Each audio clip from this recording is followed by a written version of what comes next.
we're having a laugh, aren't we? Little Carl with his sandwich and that. Hasn't he? I'm still bruised where you punched me in the shoulder, showing that you could box.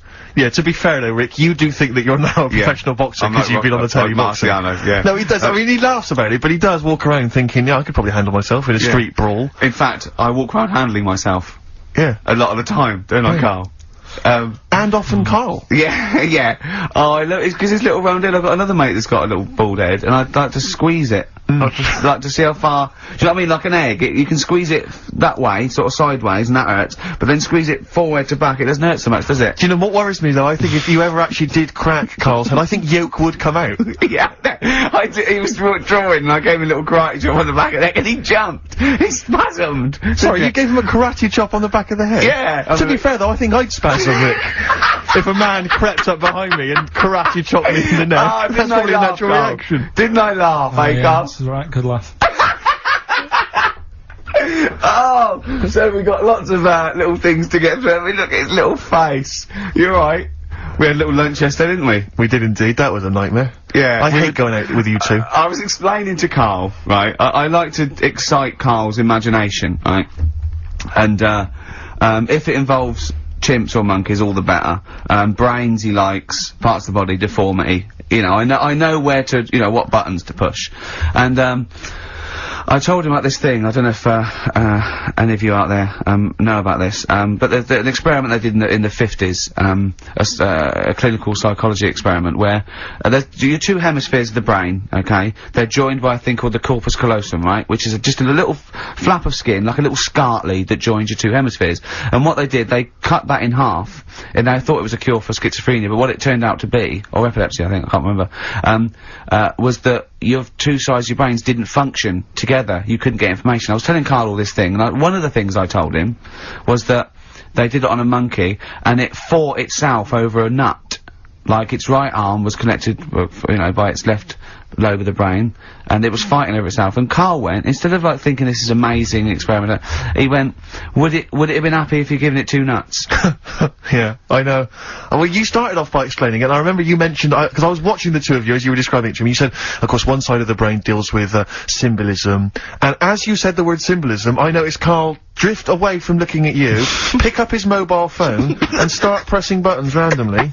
And I thought it was the word symbolism that got him, and I noticed it took you just a moment longer, and I think the first thing you said was, when did I lose you? Yeah, I know I'd lost him. It's extraordinary, and he doesn't even try to disguise it. I said nomenclature at one point as well. Right, yeah. And I knew I was dicing with death there. Yeah. But, but I told you, tried to look it up, didn't you, on the web? You didn't find anything about it, did you? The spelling of it's, what is it again? What's the word? Corpus callosum. Yeah, so I couldn't do it. No, it's no point. Yeah. Don't bother. Give up. Don't bother. Give up. So if anyone knows any interesting facts about that, but yours hasn't been cut in half, has it, Carl? That would, again, might explain something. I'll tell you what we will be talking about later. I don't know if you're sort of aware of them, Steve. Go on. Bonobos. Oh, I don't know much about bonobos. I told him about, he was looking for stuff. I said, put in bonobo. He was having no luck with chimp. And they're a form of chimpanzee, but, they're even closer to us, evolutionarily speaking. They've got their social, groups are more like ours, they're more intelligent. And he was loving it, weren't you? So is it human bonobo Carl? Is that how it works on the evolutionary ladder? Chimp Carl. Yeah. Yeah. Talking about them. So we're talking about bonobos, you're excited about that? Yeah, That's coming up in, monkey news? No, I think it's a bit of a monkey bonus. Phone up if you want to play XF Family Fortunes. Now, a lot of people, of course, won't be familiar with this because we played this in the very early days of XFM. Yeah. Do you want to explain the rules, or do you just want people to phone in? It's like Family Fortunes. We need two of you. I asked you... Do you remember we discussed this before? You can't say that. Yeah. And so get two on the line, you're competing against each other, and so it's fingers on the buzzers. Will you stop chewing, picking your teeth? I mean, even if the listeners can't, it really annoys me. It is a bit like having a chimp in the room. Do you know what I mean, Carl? Right. Have you ever seen him eat hot food? No. Honestly, it is like a chimp. He's gonna oh, what are you doing? What? Just get... Oh, God. Or like the Cookie Monster. Yeah. Oh, but I'm never annoying, Carl, so why are you? Do you know what I mean, Steve?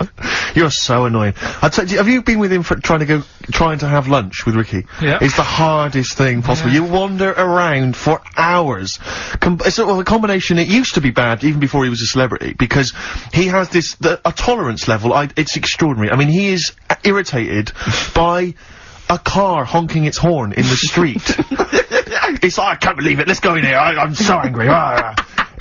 He gets annoyed by police sirens, by rain, wind, birds in the air, other people in the streets. They're the most annoying. Children particularly, whether they're in a school playground we happen to be walking past, whether they're on TV. It's just noise that isn't mine. Well, I know, but this is the thing, you are the most irritating man I've ever met, without a shadow of a doubt. I mean, you know that, Carl, don't you? I mean, noises he makes, it's extraordinary. I mean, I've been editing some behind-the-scenes footage we shot of, making the second series of The Office. It's extraordinary. I've had to cut sequences out involving Ricky because they'll just think he's a giver, just think he's an idiot, like some kind of puppet that the rest of us are controlling, because he's shouting, he's whistling, he's honking, he's making noises, he's dancing around. It's extraordinary. And if you're out trying to find somewhere to eat with him, all these irritants, all these annoyances, and it's, oh, that music's too loud, I don't like that particular song, I'm not going in there, there's more than 8 people in that cafe, I'm not going in there. It's just extraordinary. I think we need a woman.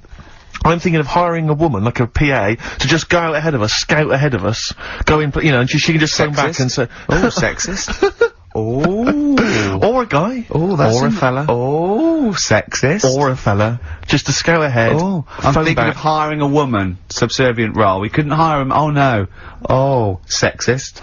Well, that or a chance to meet a woman. Yeah. That I'm also paying. It's like paying for him. Exactly. Slightly more above board. Yeah. So, if you want to play Family Fortunes, call up. What's the number? 08700 800 1234. Yeah, it's just like Family Fortunes. 2 of you are competing for some great prizes. And, I go, something you know how it goes, and then I go Buzz and play it on board. It's not as high-tech. Please welcome to the show, lovely Ricky Gervais, Stephen Merchant and Karl Pilkington. Hello. Hey. One person clapping. I was the lovely, wasn't I? Yeah. Or was that a communal lovely? It was a communal lovely for everyone. Okay, brilliant. No, I'm happy with that. Yeah, we're all lovely. G-Man, I like the G-Man. Do you remember we were in before? Yeah. He's a good Yeah, guy. One of the G-Man. good guys. One of the good dudes. Yeah. I'm glad. It wasn't live though, was it? Oh, we had a lot of probably fun. cut it all out, Yeah, didn't he? all the good stuff. All the Yeah, a lot of it was cut out of Is that this live interview. now, Graham? We are absolutely live. So all the stuff cut out was probably that we talking about. We hadn't. You don't play Gary Glitter anymore. There was various bits that were cut out, and Yeah. I definitely haven't kept the whole interview for my personal collection at home. No. I definitely haven't done Why that. would that be a problem? I don't know. It's true. It's just an observation. So, Ricky, you've been on this show. I've got to move on. You've been on this show a million times now. Welcome back again. I love it. Steve, this is your second go. Yep. But Karl, it's lovely to meet you. Alright, how's it going? Really Is this good, for the thank you. webcam? This right. So just get how round that head is. Don't get behind the microphone. I've worked in radio, and you should never play up to what's going on in the studio. Yeah. Really? Think about the listener at home. Right. When have we ever done that or cared? And just when has saying. Radio 1 ever done that or cared?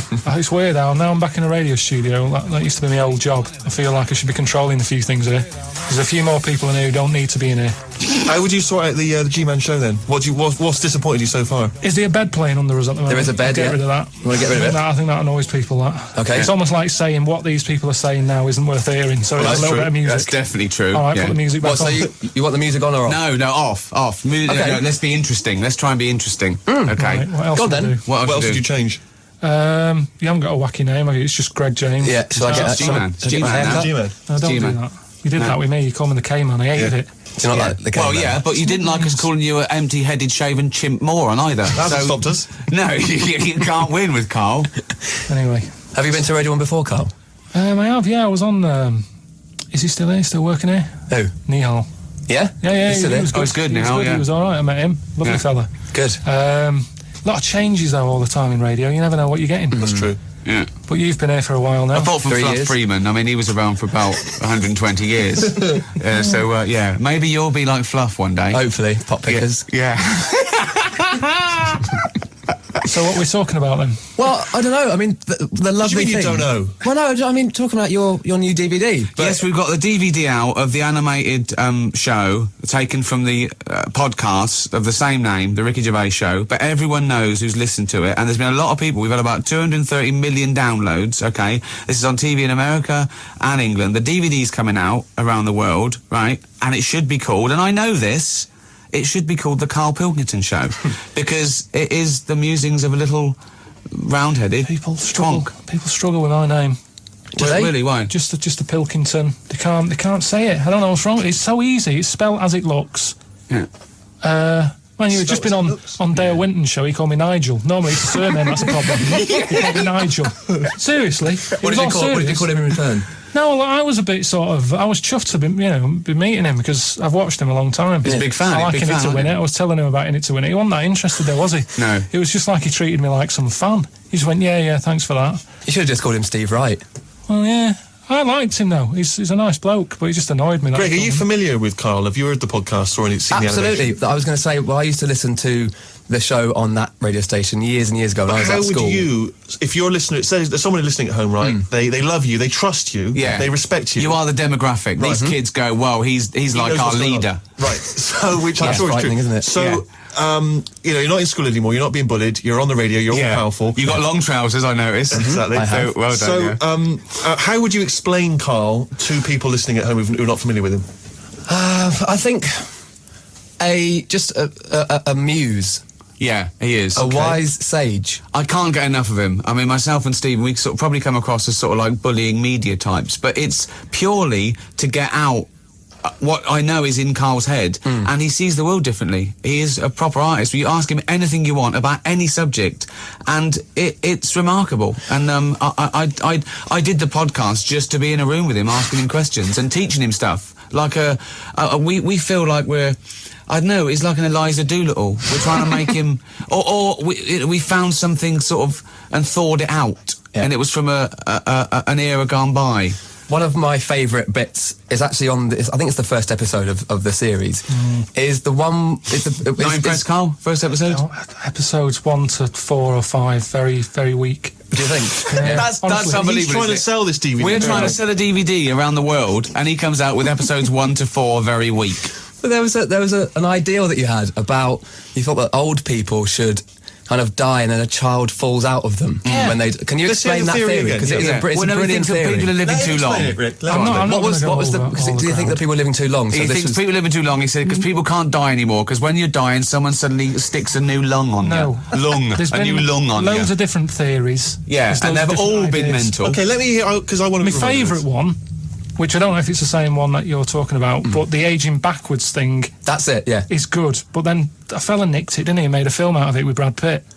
So now everyone's going, boo, it's not your idea. Hang on, no, you weren't suggesting it as a film idea. You were suggesting we should do this in real life. Somehow we should make people grow backwards. His suggestion of a film idea, he actually got a meeting with a film company. So this is the first episode of Series 2, won't be out till next year. But he had a meeting with a real film company. They said, have you got any ideas for films? And he said yes, right? Yeah. And the thing that he told them was the ramblings of Right, a madman. Greg, what let's would hear you the do? idea. Let's hear the Greg, idea. I want to hear the idea again Right. because it's Imagine people who this, haven't heard though. it. It's Remember, brilliant. I'm going to a meeting with a film company in Soho, right? So I'm thinking, maybe they want me to play a part, right? I haven't tried acting. I did Little Donkey, in the Christmas play, but I was all right. I went down well on the stage. My Although you- acting job. Let him finish his... Well, your dad was filming it, wasn't he? And he Don't get carried away, Ricky! He got back, okay, and his dad has been filming it, right? And he listened back to his dad on the camcorder, and his dad said he looks like a right prat. And he heard that when he got home. Yeah, but listen, anyway, so I go into this meeting, and I go, right, I'm Karl, you called me in. They went, yeah, sit down. Loads of croissants and that, you know what it's like in Soho. Yeah. Went in there, he said, right, listen, got any film ideas? Now, when you're in that situation, you've got to come up with something. It's like in The Apprentice. None of them people in The Apprentice ever go, I don't know, I haven't got any ideas here. You've got to come up with something. And I find that if you just talk, stuff comes out. Okay. Because your brain's going, I've got to come up with something. So just keep going. So Bits of it's- food, back. No, but just Anything. just say anything for a bit. Chewing Just go, gum, yeah, he should films. be chewing, but it just fell out because he was talking, hadn't concentrated on keeping it in. It's false Things teeth. like that, yeah. Anyway, listen to this for a film idea, Yeah. and then we can have a song. Brilliant. You're in Right. charge now, yeah? So producing. what I'd say is, I said, I picked the actors for them. I said Rebecca De Mornay Yeah. and Clive Warren. Right. Yeah. Right, so... We pointed out that Clive Warren doesn't actually exist. Well, no, he he's means Clive Owen. Clive Warren's a former Radio 1 DJ. Brilliant. Well, he doesn't. That's probably why it's in my head. Yeah. That's why. Yeah. Rebecca De Mornay, who Steve pointed out, has not been on television or film for 15 years. Out of anyone you so could have now he's picked. pitched someone who doesn't exist and a woman who hasn't been on telly or What film would you for do? years. Pick someone who's in everything. Okay. Let's get Will Smith. Boring. Right, okay. Sick of seeing him. Where's Rebecca? Biggest film star in the world. So what? I'm Get me sick of Clive him. Warren, he was He's on in every Capital film. Radio He's for a in while. every film. Where's Rebecca? Yeah. Rebecca who? In the morning. I don't know. Who's that? Shut up. I want to see know. Dangerous Dave Pearce in a movie. Let's have a song. This is Bass Hunter.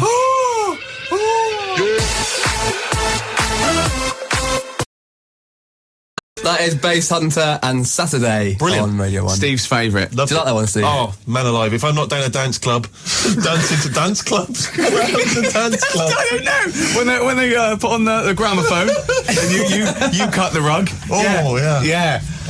Carl, so this idea. Okay, you got Clive Warren.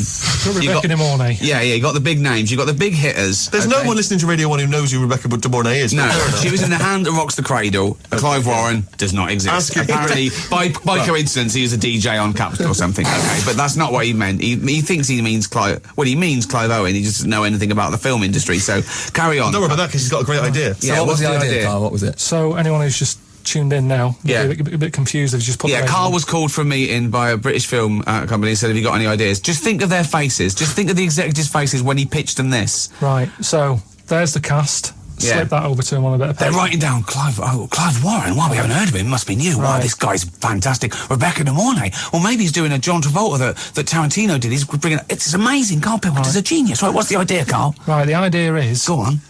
Rebecca. I mean, I can't remember all of it. I might get some of these facts wrong now. Well, none of them are facts It's a anyway, different because you meeting. can't even remember who exists and who doesn't. Well, go on, carry on. Basically, Rebecca De Mornay is going out with Clive Warren. Oh, right?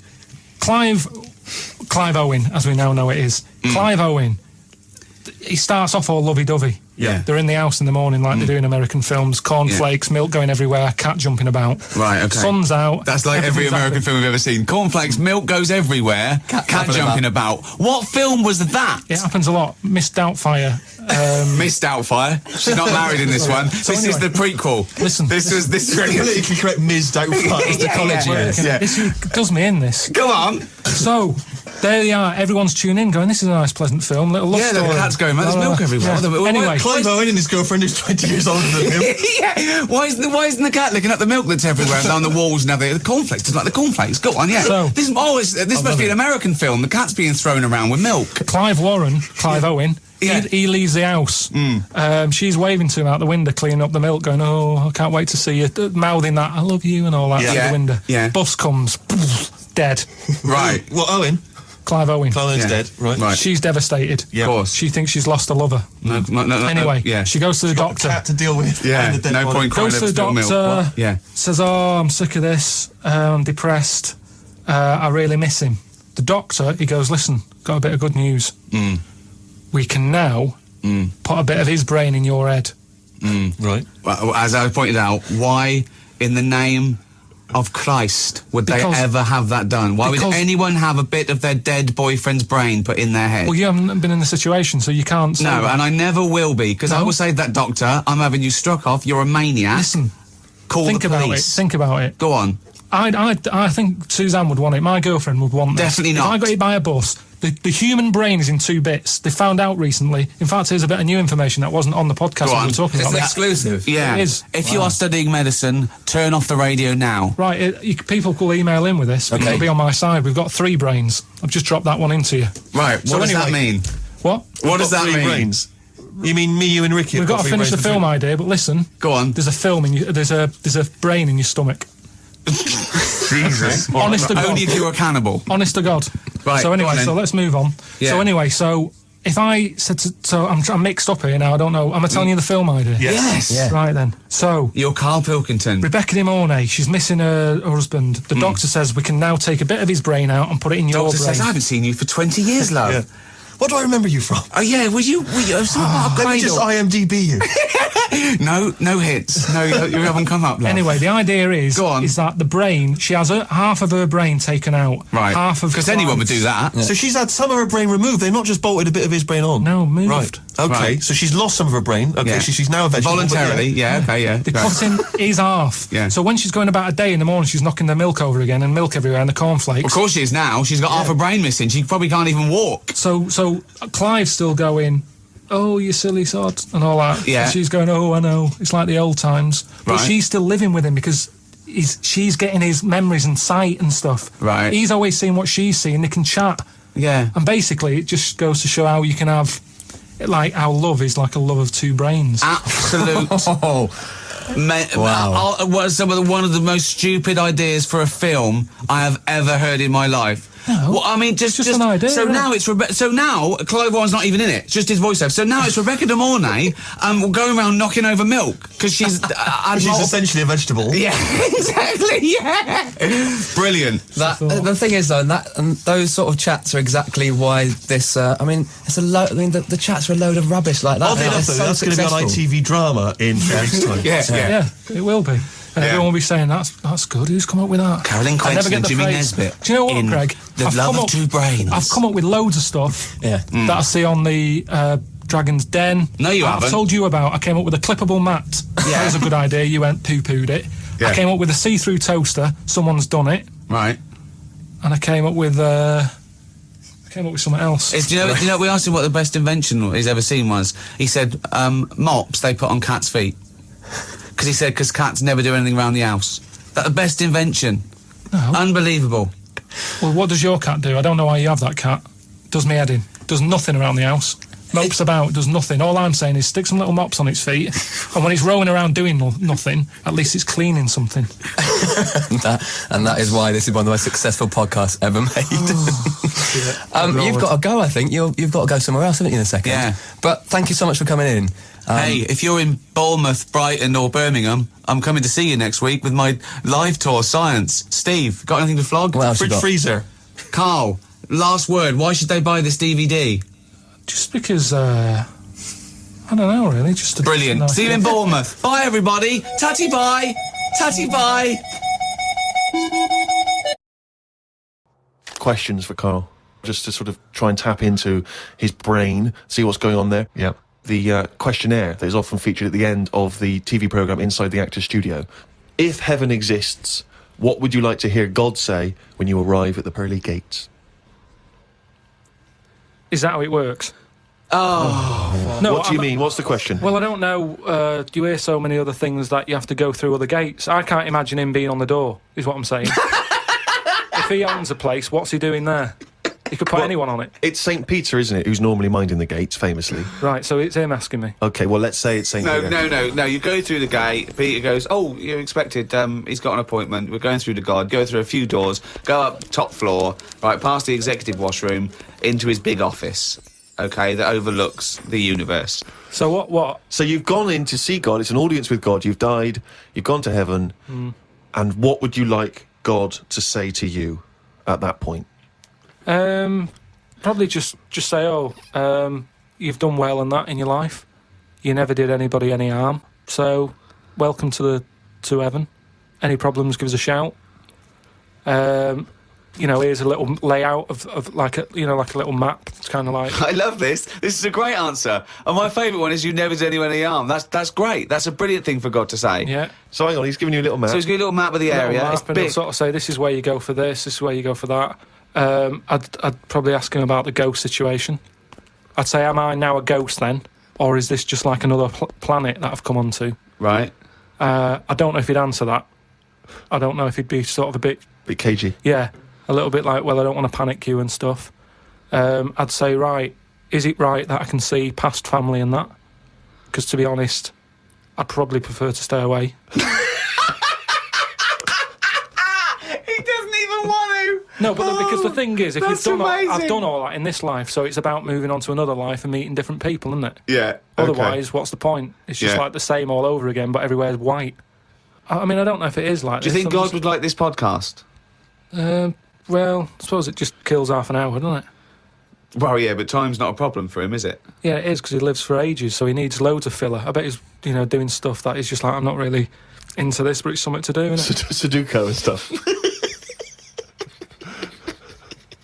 But I think there'll be just as many problems up there as there is here, because at least people are leaving here, whereas up there, that's the thing that I'd be worried about the most, actually, that it's really crowded. Because it's years and years of dead people, isn't it? London does me head in.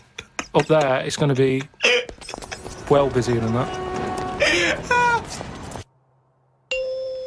What about teenagers, and do you feel that life was better in, say, the 1950s? I don't know, I wasn't around. So but you understand what it was like in those days? You've seen Happy Days. I don't know, people always say, don't they? Old people always say, you know, it's a better life in the 50s. And it's like, yeah, it was for them. Of course it was for them. They're old now. Being old isn't great, is it? So you're just happy with your lot. I suppose I was happier starting about 1984. Quite a specific year. Why? Why was It that? was just I was free and happy. Do you know what I mean? How old were you? I don't know. He's just counting on his fingers now. 12. Right, okay. And it was just good. So the happiest days of your life were between the age of 12 and 13? Yeah, it was good. I had the world ahead of me. Little did you know your hair was going to fall out and you were going to whinge every minute of the day. I had my bike. I like messing about my bike. You had your mates. I had a pet magpie. So you were probably the teenager that you eventually hate? Probably. Were you a good lad, law-abiding? I wasn't bad. I just sort of, you know, just potted about. I mean, when people talk about what was on the telly back then, I don't have that much memory of it, because I was always out. I was always playing out. What were you doing when you were out? Just playing about, just like on a bike or... Just riding in a circle endlessly through you, blizzards, I loved it. rain, sleet, Loved it. hail. I never seemed to be in. I was always... When everyone always goes, where were you when Band-Aid was happening? I was always out on my bike. And everything was Like like... you and McGregor? A memory's always sort of like coming in for some orange and looking at the telly and seeing Princess Diana's getting married, and my mum says, have you seen this? And I'm going, oh, I'm going out on my bike. I was always doing that. The only time I was in the house... This is why you don't know anything, because you never stopped. Yeah, but this is what being a kid's about. That's All what I the mean, being information free. you have, Carl, is as though you've gleaned it as you raced by on a bike. It's almost like, you know, every piece of information you have. Your hair blowing in the wind. Carl, your hair will blow out one day. Oh, don't talk stupid, ma'am. was easy. So yeah, 12 to 13 was good. But you see... And it was all downhill from then, was it? 13 is your teenager then, aren't you? Life got tough. Yeah. How did it get tough? Just straight away when I was 13, my mum was like, you know, oh, it's your 13th birthday, you're a teenager now. Right. And she gave us a quid to go and get a cake to celebrate it. Went to the supermarket, got a cake, and I just thought, I don't like the look of this. Don't like the look of the way the future is here. On his 13th birthday. Well, you were buying a cake. What did you see in the supermarket? Just, it was kind of like, I don't know, I suddenly felt grown up. And I didn't like it. But I think you were always about 58, really, with your outlook. Well, yeah, my mum always said I was old. She said I was an old baby. She said I could frown before I could walk. So they always had a bit of a worried look on my face. Didn't say much, just always listened. My eyes moved about more than I did. Just sat there looking around, looking stressed. My eyes moved about more than I did. Oh dear, couldn't walk. Well, I can't walk, but I'll try and get a bit of movement in my face. It's a workout, a baby workout. Oh, babies, well, if you can't walk, what about your face? Let your face do the walking. It sounds like that horror film. It sounds like Pilkington's Baby. Yeah. Just you lying there in your cot. I didn't like all the stuff that's set up for you. Like, my mum tried to send me to, like, a nursery. I said, no, I'm not having this. Just like that. I said when I'm older and I've got to go, I'll go, but let's leave out this bit. And she said, all right. She was, I love the fact he could reason with her. I love him. He's 3 years old with a pipe. She's going, you're going to nursery. She goes, I think not, Mum. I mean, kids don't play out, do they? Kids, you know, parents are scared to let the kids play out, and that's why the streets are dangerous now, because no one's playing out on the streets. Whereas when I was a kid, everyone was out on the streets. The streets were safer because there was more people knocking about. Right. Let the kids play out. It must be like a constant, like a Larry painting, his front garden, do you know what I mean? Just loads of people just There was walking never around. any problems. I was sort of taken away by some fella. What? Hang on a minute. No, I was playing about in the garden. Yeah, But my dad's mate, Tony, yeah. he did tiling with him. He drove past and he saw me looking a bit fed up, so he just leant over, picked me up, took me to the pub. Now, the thing is, there wasn't panic. People weren't going, oh, God, where's Carl gone? He's out. Just How old were you? He's down the pub. He's 4 years old, yeah. Well, he's only having a He's down the pub with Tony, probably playing darts. Yeah, I was about 3 or 4. Sorry, so some bloke drives by who happens to be a friend of your dad's, thinks that baby looks grumpy. Yeah. I'm taking him down But the pub. that's what it was Tony, like. you bringing a baby to the pub? Yeah, I might do. Yeah, we're bringing ours. All right, see you later, mate. Well, that's what I'm saying. Whereas now they go, the baby's gone. There's a big full-on panic going Yeah, on. but I think it says more about your parents that they didn't do that. They looked out in the back car and you were gone. Some bloke's driving off in a van. They're just going, oh, well, We rode down the pub. doesn't Princess Diana look lovely? This is absurd. So what happened when you got down the pub? I just was there for a bit, and then For a bit, just had a game of pool. then my dad came in. It was like, oh, there you are. Oh, there you are! I love that! Where's my baby? I'm just going to have a quick pint. Oh, there you are. All right, mate. So, yeah, I think things were better back then. Well, it's that time again. It's Carl's diary. Oh, what's he written today? Told Suzanne that I had read that we will have spoken to aliens by the year 2025. Ricky once told me that if a lion could speak English, it still couldn't have a good chat with us because its life is different to ours. If that's true, we've got no chance with an alien. I'd be worried that an alien could read my mind. I had that problem once years ago, when I worked in a studio making cassettes. Some mind-reading woman was having some cassettes made. She waited while I did them. She had a small dog. I knew she was trying to read my mind, so I just thought about the dog. I thought that would confuse her, because she wouldn't understand why I was thinking about her dog. That's amazing. So, firstly, how did you know she was a mind-reading woman? Everybody who came in having cassettes done, you'd find out about what the job is. So, you know, if it's a band or whatever, it might be a police station needing blank cassettes to interview people. Yeah. And she had them to sort of use during a thing where they do mind reading and stuff. So Right. you get A recording, of it. Yep. And she was just there and she was staring at me like that, just looking over. And the dog was sort of looking worried, and they pick up vibes, don't they? No.